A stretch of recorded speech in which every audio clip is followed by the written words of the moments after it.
Après avoir laissé ce format quelques mois, je me suis dit que ce serait sympa de reprendre quelques histoires de marques qui vont marquer l'histoire. On a déjà vu ensemble l'histoire de Converse, Levi's, Uniqlo ou même Ralph Lauren. Je vous mets d'ailleurs tout ça en description. Et aujourd'hui, on va s'attaquer à une nouvelle marque, New Balance. Enfin, nouvelle, pas nouvelle la marque, mais vous avez compris quoi. On en voyait pas mal il y a une dizaine d'années quand j'étais plutôt au lycée, avec des modèles qui ressemblaient à des petits pains au lait. Mais aujourd'hui, la marque a pris un virage un peu dingo en mettant en avant ses productions en Angleterre et aux États-Unis. On va en reparler tout à l'heure, vous inquiétez pas. Bref, New Balance est revenu vraiment sur le devant de la scène, que ce soit dans la rue ou dans la sphère très mode. Allez, voyons ça ensemble depuis le début. Nous sommes en 1906 à Boston dans le Massachusetts, États-Unis d'Amérique, et un certain William J. Riley, migrant anglais, fonde la marque New Balance Arch Support Company et ne vend pas encore de sneakers. Bah non, parce que comme son nom l'indique, ils vendent à ce moment-là des semelles de soutien pour voûte plantaire et autres chaussures orthopédiques. Alors, première petite anecdote, Riley s'est vachement inspiré de l'univers du poulet pour créer ses semelles. Je vais m'expliquer. En fait, il s'est inspiré spécifiquement de la balance des pattes de poulet. Je fais vachement bien la pâte de poulet, pour construire ses semelles de soutien pour voûte plantaire. Et c'est d'ailleurs pour cette raison qu'il appela son entreprise New Balance Arch Support Company. Putain, c'est dur à dire. Hein. En 1927, un certain Arthur Hall rejoint l'entreprise en tant que directeur commercial. Il a été assez malin parce qu'il n'était pas à distribuer chez les revendeurs, donc il faisait du porte-à-porte, il faisait vraiment de la vente itinérante, et c'est ce qui lui a permis de se démarquer des concurrents et de se faire apprécier justement de ses clients. En 1936, Arthur Hall devient co-dirigeant de l'entreprise et fait un autre gros coup. Il décide avec ses semelles orthopédiques d'équiper tous les métiers qui sont toujours debout, c'est-à-dire les cuisiniers, les pompiers, les policiers, etc. Et ça, c'est très apprécié. Mais Riley, son acolyte, sent qu'il se passe un autre truc, hors du truc des pâtes de poulet, mais plutôt dans la course à pied. Donc il décide de se plonger dans ce domaine très spécifique et en 1938, il lance sa première chaussure à pointe. En gros, pour les noobs comme moi, c'est une chaussure avec des clous pour bien accrocher la piste quand on court. Et le truc qu'elles avaient en plus, ces chaussures, c'est qu'elles avaient une semelle en crêpe pour plus de souplesse et elles étaient aussi fabriquées en cuir de kangourou pour plus de robustesse. Bon, pour le coup, moi je cours pas, mais apparemment à l'époque, ça faisait la diff. Donc gros succès encore, et c'est en 1941 qu'ils décident d'élargir leurs horizons en fabriquant pour d'autres sports, comme la boxe ou encore le basketball. Bon, à cette époque, il y avait quand même des marques qui étaient bien implantées déjà, donc c'est timidement qu'ils y vont, comme ça. Hey, toi tu veux une paire de chaussures? Vas-y, je t'en donne. Toi aussi? Ok. Donc ça fait son chemin, tranquillement, pendant quelques petites années, et c'est en 1956 que la fille de Arthur Hall rachète l'entreprise avec son mari. Son mari qui s'appelle Paul Kidd. Est-ce qu'on a besoin de cette information? Je ne suis pas sûr. Bon alors, le couple va gentiment reprendre l'entreprise et va continuer de vendre des chaussures orthopédiques, parce que bon bah ça marche, mais de plus en plus, le domaine du sport leur demande des trucs très spécifiques. Donc eux ils se disent, ok bon on va peut-être faire un truc pour vous les gars. Ils font énormément de recherches accompagnées d'athlètes pour régler des problèmes spécifiques liés au sport. Et c'est en 1960 que tout bascule, quand New Balance lance son fameux modèle, le Trackster. Tu le connaissais celui-là? Je suis pas sûr.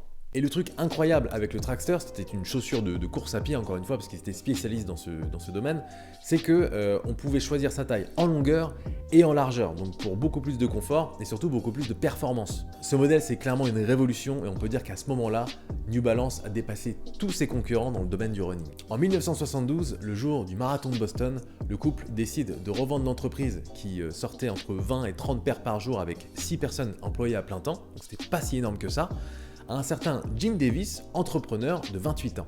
Et Jim Davis, en rachetant, promet aux vendeurs, donc le couple, de porter haut les valeurs de la marque et surtout de satisfaire vraiment chacun de ses clients. Vraiment, c'était son objectif numéro 1, gars. La 320 est alors lancée en 1976 et c'est la première chaussure à avoir le logo N apposé sur le flanc. Et cette année marque aussi le lancement des numéros des chaussures pour que les clients puissent les différencier et les approprier. Et ces numéros, ils sont pas là pour rien, ils ont encore une signification aujourd'hui. En effet, si vous regardez bien, il y a deux séries de chiffres. La première série de chiffres forme un nombre compris entre 4 et 20 pour les chaussures d'aujourd'hui, et indique le niveau technologique de la chaussure de course. La deuxième série de chiffres correspond à des performances spécifiques. 00 correspond à la piste, donc pour la compétition. 40 indique le contrôle et le mouvement. 50 indique courir pour de la remise en forme. 60 grosse stabilité. 70 stabilité légère. 80 neutre. Et 90 la vitesse. Voilà, maintenant vous savez. En 1978, la marque crée ses premiers vêtements de running et les équipe de Gore-Tex pour les protéger d'éléments extérieurs comme la pluie, le vent, la grêle, l'orage. Non, pas l'orage, mais le reste, c'était bien. Et pour New Balance, ça permet vraiment d'accompagner les coureurs pour aller au-delà dans la performance. 2 ans après, la 620 sort et c'est la chaussure de running la plus légère du marché, mais aussi la plus chère. Parce que tenez-vous bien, elle coûtait à l'époque 50$. Ouais, l'inflation, ouais. À savoir qu'à l'époque, aucun autre équipementier sortait des chaussures à plus de 50$. 1982 sera une belle année car la marque lance le modèle 420, modèle iconique en daim et en nylon et semelle en mousse. Et d'ailleurs, c'est une des paires qui se vend encore le plus aujourd'hui après la 574, dont je vais parler après. La même année, ils ouvrent leur première usine en Angleterre qui est toujours ouverte aujourd'hui et également, ils lancent un modèle iconique, le modèle que je préfère, la 990. Je vous ai parlé juste avant de la 574 qui est aujourd'hui la chaussure la plus vendue chez New Balance. Et en fait, elle a été créée en 1988 pour assurer un confort incroyable. C'était le but quoi. Et d'ailleurs, la marque a sorti un modèle revisité en 2017, le 574S. On est dans les années 90 et New Balance commence à faire des trucs un peu chelous. En effet, il y a plus en plus de demandes, donc New Balance commence à délocaliser ses productions pour produire toujours plus. En revanche, il continue d'apposer le Made in USA sur des modèles qui sont fabriqués en Asie. Et ça, franchement, c'est pas cool. Évidemment, ils se font cramer et c'est à cette période-là qu'ils commencent à produire des modèles en Asie officiellement. Une quinzaine d'années plus tard, New Balance s'est repris en main et ressort des modèles vintage des années 80 et 90, toujours fabriqués avec soin, que ce soit aux États-Unis ou en Angleterre. Mais ça, on en reparlera tout à l'heure. Et c'est d'ailleurs grâce à cette stratégie-là que New Balance connaît son succès encore aujourd'hui avec notamment les 990. Après sa reprise en main dans les années 2000, New Balance est à son sommet et on commence à les voir un petit peu partout sur les pieds de tout le monde, et ce grâce à quelques célébrités. Jingle célébrité. La première célébrité qui met un coup de projecteur sur New Balance, c'est Bill Clinton qui porte des 1500 lors d'une course à pied. D'ailleurs, toutes les 1500 sont fabriquées en Angleterre dans l'usine de Flemby encore aujourd'hui. Voilà, c'est une petite anecdote comme ça, on mange pas de pain. En 2001, c'est Steve Jobs, patron d'Apple, qui porte des 991 pendant ses conférences. Il faut savoir que pendant un certain nombre d'années, New Balance a refusé, vraiment toujours refusé, de se faire approuver par des célébrités ou même des sportifs. Mais en 2009, ils ont décidé d'en finir en autorisant des sportifs comme Matt Bonner, un joueur de la NBA, à approuver New Balance officiellement. D'ailleurs, moi aussi, j'approuve New Balance. Si vous voulez m'envoyer quelques petites paires, n'hésitez pas. Pour en revenir aux histoires de présidents, un truc de fou malade, New Balance a décidé de produire un modèle unique pour la campagne de Barack Obama, une 990 avec le petit Barack Obama comme ça sur le flanc. Ça, c'était chouette. Elle a été créée pour mettre en avant l'importance des industries locales américaines, car oui, New Balance a une usine aux États-Unis, mais ça, j'en reparlerai après, c'est promis. Suite et fin des histoires de présidents, parce que j'ai remarqué qu'il y a quand même beaucoup d'histoires de présidents, je sais pas pourquoi. En 2016, lors de l'élection de Donald Trump, le vice-président de New Balance, Matthew LeBreton, déclare être satisfait des élections. Comme ça, il le lâche sur Twitter, I'm satisfied des élections. À ce moment-là, sale coup de pub pour New Balance, de nombreux clients jettent leur New Balance ou même brûlent leurs chaussures en signe de contestation. Bon, avec toutes les informations que j'ai pu donner aujourd'hui et tous les numéros que New Balance a sortis, c'est un peu galère de s'y retrouver aujourd'hui, donc on va voir quel modèle choisir. Yeah! J'entends par là une paire hyper confortable qui ne va pas se trouer lors du premier foot, quoi.